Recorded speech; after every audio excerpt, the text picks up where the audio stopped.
Assalamualaikum warahmatullahi wabarakatuh. Perkenalkan, nama saya Herawati Alwi. Nah, di sini saya akan menjelaskan website yang telah kami buat. Jadi, judul website kami yaitu Rancang Bangun Website Budaya Toraja Utara sebagai media promosi pariwisata. Nah, masalah yang dihadapi dalam pengelolaan pariwisata di Toraja Utara antara lain, pertama, informasi wisata tersebar tidak merata dan kurang akurat. Kedua, belum tersedia sistem reservasi dan pemesanan online. Ketiga, kurangnya data statistik wisatawan. Kemudian, adapun tujuan dari penelitian ini adalah untuk menghasilkan website budaya Toraja Utara yang dapat memberikan sebuah informasi mengenai pariwisata.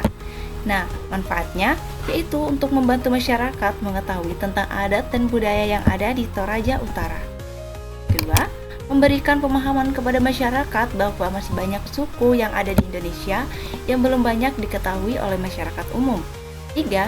Memberikan rekomendasi wisata alam dan kebudayaan bagi masyarakat. Baik, saya serahkan ke materi berikut. Untuk pengguna, masyarakat, stakeholdernya yaitu masyarakat. Perannya menerima informasi dan layanan, kepentingan yaitu untuk memperoleh informasi yang lebih cepat dan akurat, meningkatkan kualitas pelayanan administrasi dan mempermudah akses terhadap informasi pariwisata.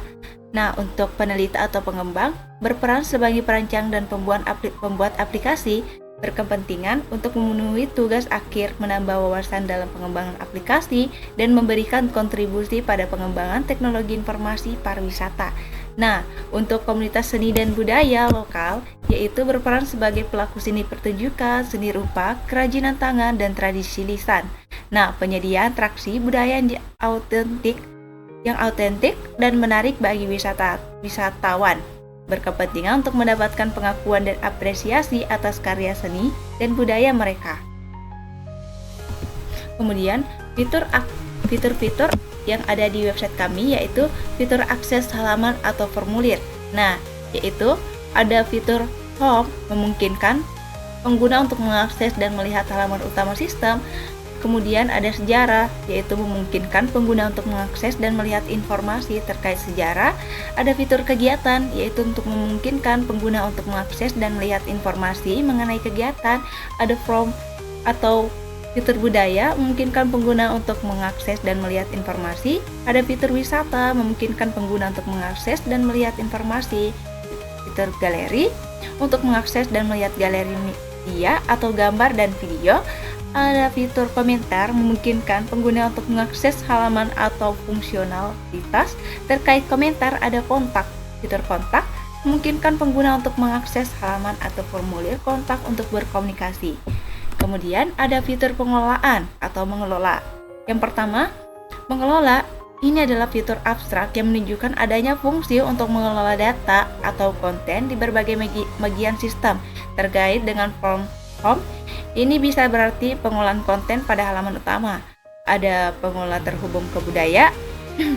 Nah, ini tuh menunjukkan adanya fungsi pengolahan khusus yang terkait dengan informasi budaya.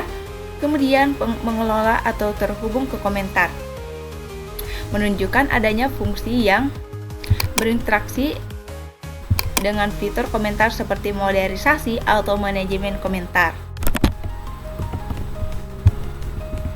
Nah, yang terakhir yaitu fitur komentar, yaitu memungkinkan pengguna untuk berinteraksi dengan sistem melalui komentar, mungkin seperti memberikan komentar pada artikel, galeri, atau halaman tertentu.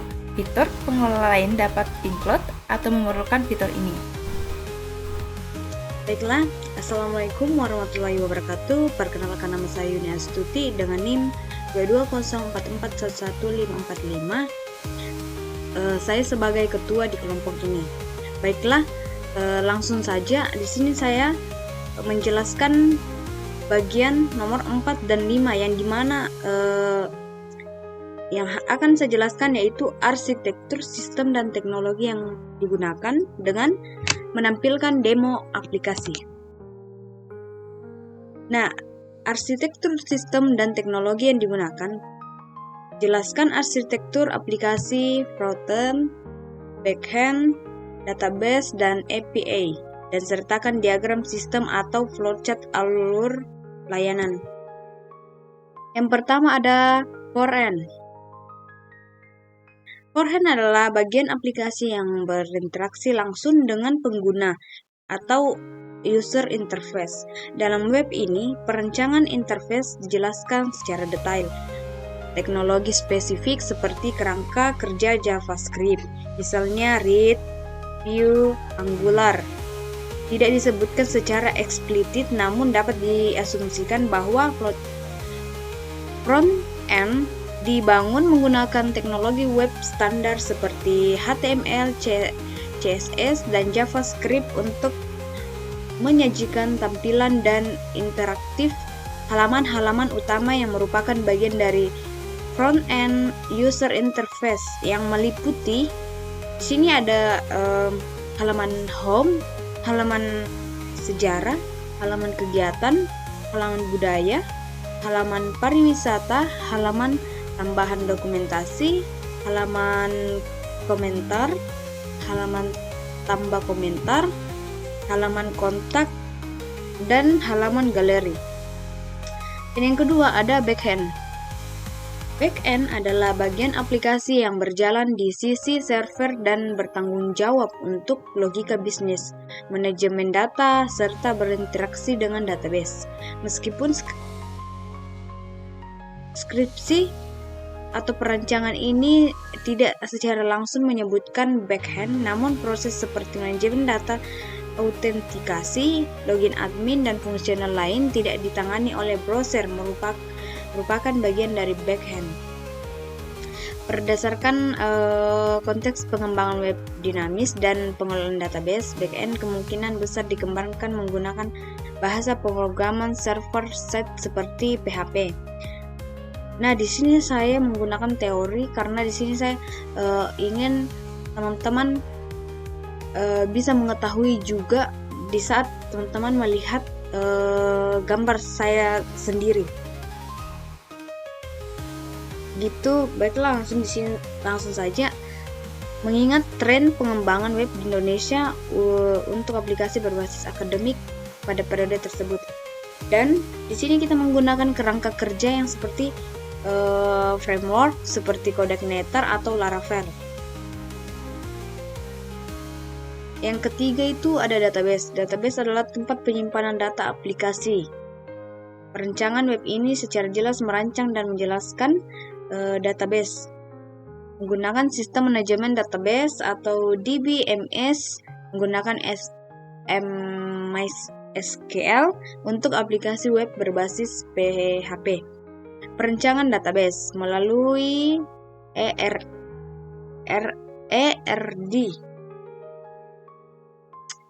dan menggunakan struktur database. Langsung saja, tabel-tabel ini adalah tabel admin, galeri, kegiatan, budaya, pariwisata, sejarah, komentar, about atau tentang, footer, dan video. Nah, yang keempat itu ada API atau Application Programming Interface. Konsep API tidak disebutkan secara eksplisit sebagai antarmuka terpisah dalam arsitektur kami. Namun, interaksi antara front-end dan back-end, misalnya saat front-end membutuhkan data dari database atau saat admin melakukan operasi CRUD, secara fungsional bertindak sebagai API. Data dipertukarkan antara klien dan server, biasanya dapat dalam format seperti JSON atau melalui rendering sisir server. Nah, di sini ada diagram dan plotet alur layanan. Di sini saya menggunakan teori. Yang pertama, diagram konteks, diagram flow, diagram. Baiklah, di sini kita sudah memasuki nomor yang kelima, yaitu demo aplikasi, yang dimana di sini saya akan menunjukkan hasil-hasil website saya bersama teman-teman. Sini kita disuruh untuk tampilkan demo aplikasi dengan contoh alurnya itu loginnya. Nah, di sini adalah tampilan login kami ya. Ini login wisata, Wonderful Toraja. Di sini kita memasukkan email dan password pada saat kita login. Nah, di sini ada proses validasi atau persetujuan oleh admin, yang dimana jika ada yang ingin berkunjung, kita dapat improve. Admin dapat mempersetujui hal itu. Nah, di sini kami juga mengambil maps atau lokasi dalam website kami. Nah, ini yang terakhir adalah hasil tampilan, yang dimana kita disuruh untuk menampilkan hasil kita yang ada di dashboard. Inilah yang kami kerjakan. Itu ada home, sejarah, kegiatan, budaya, wisata, galeri, komentar, dan konten. Oke, itu saja. Sekian dari saya. Kurang lebihnya mohon dimaafkan. Saya akhiri. Wassalamualaikum warahmatullahi wabarakatuh. Dan selamat malam. Bye-bye. Assalamualaikum warahmatullahi wabarakatuh. Perkenalkan, nama saya Nabila Tujabilawaru dengan NIM 2204411258. Di sini saya akan melanjutkan bagian 6 dan 7, di mana terdapat materi kendala yang dihadapi saat pembuatan sistem, yaitu koneksi ke database. Masalah muncul saat menghubungkan PHP dengan data MySQL, di mana data kadang tidak muncul, salah, atau gagal tersimpan. Hal ini disebabkan oleh query yang rumit dan input pengguna yang beragam.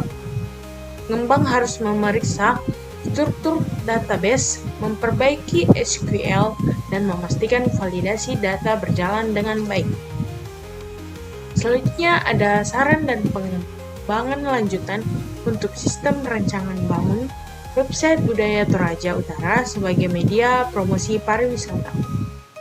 Yang pertama ada fitur multibahasa, di mana untuk menarik wisatawan dari luar negeri, website ini sebaiknya dilengkapi dengan pilihan bahasa, contohnya Inggris, Mandarin, atau Jepang. Dengan begitu, wisatawan dari berbagai negara bisa lebih mudah memahami informasi tentang budaya Toraja Utara tanpa terkendala bahasa. Yang kedua, ada pemesanan online atau booking, di mana website ini juga bisa dikembangkan agar pengunjung bisa langsung memesan tiket wisata, penginapan, atau paket tur budaya. Jadi, selain sebagai tempat mencari informasi, website ini juga bisa menjadi layanan lengkap untuk membantu wisatawan merencanakan kunjungannya. Selanjutnya, refleksi pembelajaran selama mengerjakan proyek e-government. Saya belajar membangun sistem website menggunakan HTML, CSS, PHP, MySQL, Codenator, dan Bootstrap, serta memahami alur pengembangannya dengan metode waterfall. Pengalaman ini juga mengajarkan saya pentingnya manajemen waktu, komunikasi, dan kerja tim, terutama saat observasi langsung ke Toraja Utara.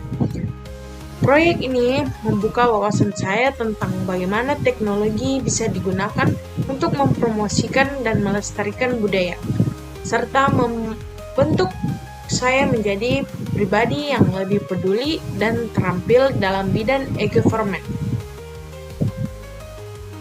Selanjutnya ada pembagian tugas antar anggota, di mana Yuni Astuti selaku sebagai ketua mengerjakan riset dan struktur, stempel awal, draft text placeholder.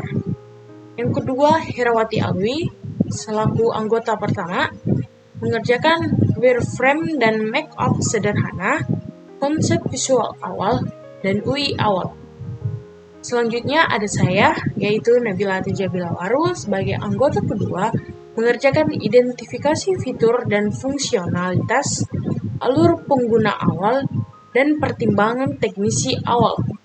Selanjutnya ada kerjasama tim, di mana kita melakukan diskusi dan finalisasi rancangan.